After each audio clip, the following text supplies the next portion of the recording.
Dubai के एक global stage पर 139 देशों के बीच एक भारतीय महिला का नाम गूंजता है और अगले ही पल उसे दिया जाता है $1 मिलियन का अवार्ड। लेकिन हैरानी की बात यह नहीं है कि उसे इतने पैसे मिले।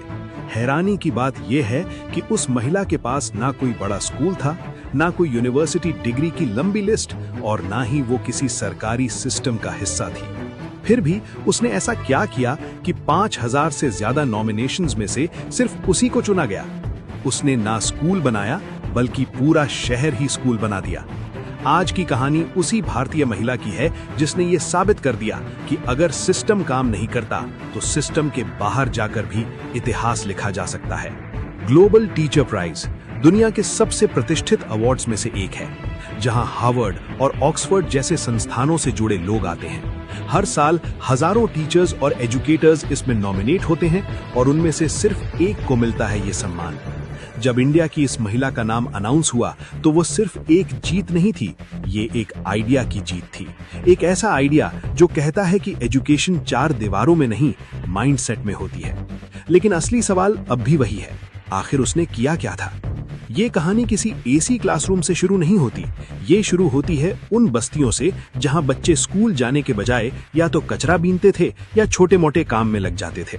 यहाँ रूबल नागी ने मिसाल मुंबई की नींव रखी। उन्होंने देखा कि समस्या किताबों की नहीं बल्कि उस बदबूदार माहौल की थी जिसे बच्चों ने अपनी नियति मान लिया था। केस 1। एक 10 साल का लड़का दिन भर प्लास्टिक और बोतलें इकट्ठा करता था। उसे अपनी भाषा तक ठीक से नहीं आती थी। रूबल ने उसे क्लासरूम में नहीं बुलाया बल्कि उसे हाथ में ब्रश पकड़ा दिया। पहले उसे ड्राइंग दी गई, फिर अल्फाबेट्स और 2 साल के अंदर वो बेसिक इंग्लिश पढ़ने लगा। आज वो बच्चा अपनी बस्ती का चेंज एजेंट है। केस 2। एक लड़की जिसकी पढ़ाई 5वीं के बाद घर की गरीबी और रूढ़िवादी सोच की वजह से रुक गई थी। घर वालों ने कहा कि अब पढ़ाई नहीं, घर संभालो। लेकिन रूबल के कम्युनिटी टीचिंग मॉडल ने उसे फिर से किताबों से जोड़ा और आज वही लड़की ओपन स्कूलिंग से 10वीं पास कर चुकी है। ये बदलाव ओवरनाइट नहीं हुआ। सबसे बड़ा बदलाव ये था कि बच्चों के दिमाग से ये डर निकालना कि पढ़ाई उनके लिए नहीं है। पहले वो सोचते थे कि ये हमारे बस की बात नहीं है। फिर धीरे धीरे माइंडसेट बदला, शायद हम भी कर सकते हैं। और यही शिफ्ट सबसे खतरनाक और पावरफुल था, क्योंकि स्किल सिखाना आसान है लेकिन बिलीफ बदलना सबसे मुश्किल। अब सवाल आता है, ये सब पॉसिबल कैसे हुआ? आप और भी चौंकेंगे कि इस सब करने के लिए उन्होंने ऐसे ऐसे मेथड अप्लाई किए कि आप हैरान हो जाएंगे। जब बच्चे स्कूल नहीं आ रहे थे तो उन्होंने एक सीधा और क्रांतिकारी फैसला लिया, स्कूल को बच्चों के पास ले जाओ। उन्होंने किताबें नहीं बदली, उन्होंने एनवायरनमेंट बदल दिया। Step 1, walls as classrooms. झुग्गियों की खाली और बदरंग दीवारें उनकी पहली क्लासरूम बनी। उन्होंने 1.5 लाख से ज्यादा दीवारों को रंग दिया। उन पर अल्फाबेट्स लिखे गए, मैप्स बनाए गए, नंबर्स, शेप्स, एनिमल्स, सब विजुअल्स में। अब बच्चा पढ़ने नहीं बैठता था, वो खेलते खेलते सीख रहा था। Step 2, sanitation and trust. उन्होंने सिर्फ पेंट नहीं किया बल्कि घरों की वाटरप्रूफिंग और साफ सफाई भी करवाई। जब बस्तियां चमकने लगी तो वहां रहने वाले लोगों का माइंडसेट बदल गया। उन्हें लगा कि वो भी सम्मान के हकदार हैं। Step 3, empowering the mothers. Rubal ने देखा कि अगर मां जागरूक नहीं होगी तो बच्चा कभी स्कूल नहीं टिकेगा। उन्होंने औरतों के लिए सिलाई और कंप्यूटर सेंटर खोले। जब मां सशक्त हुई तो बच्चों का भविष्य सुरक्षित हो गया। पहले 2 साल मुझे पेरेंट काउंसलिंग करने में चले गए कि आपको बच्चों को स्कूल भेजना जरूरी क्यों है, बिकॉज मैक्सिमम पेरेंट्स बोल रहे मैम स्कूल जाने की क्या जरूरत है, मैम 8-9 साल का बच्चा होगा तो कमाने लग जाएगा। सो 2 साल मैंने उनको बहुत बहुत हाथ पैर जोड़ के कन्विंस किया कि आप मुझे बच्चों के 10 साल दीजिए एंड उसके बाद आप देखिए बच्चों को, आप सबको यहाँ से वो बाहर निकाल के एक कंफर्टेबल लाइफ देंगे। तो धीरे धीरे आगे बढ़ने लगे। सिंपल लॉजिक था, अगर बच्चा सिस्टम में फिट नहीं हो रहा तो सिस्टम को बदलो, बच्चा नहीं। और यही अप्रोच उन्हें बाकी सबसे अलग बनाती है। और अब वो नाम जिसने दुनिया को झुका दिया, रूबल नागी। जब उनका नाम उस ग्लोबल स्टेज पर अनाउंस हुआ तो सन्नाटा छा गया। लेकिन असली रोंगटे खड़े कर देने वाला पल तब आया जब उन्होंने $1 मिलियन का वो चेक हाथ में लिया। कोई भी इंसान होता तो अपनी तारीफ करता, लेकिन रूबल ने खुद को क्रेडिट देने के बजाय पूरी दुनिया के सामने नम आंखों से कहा, we won, India won. We won, India won, Bharat won.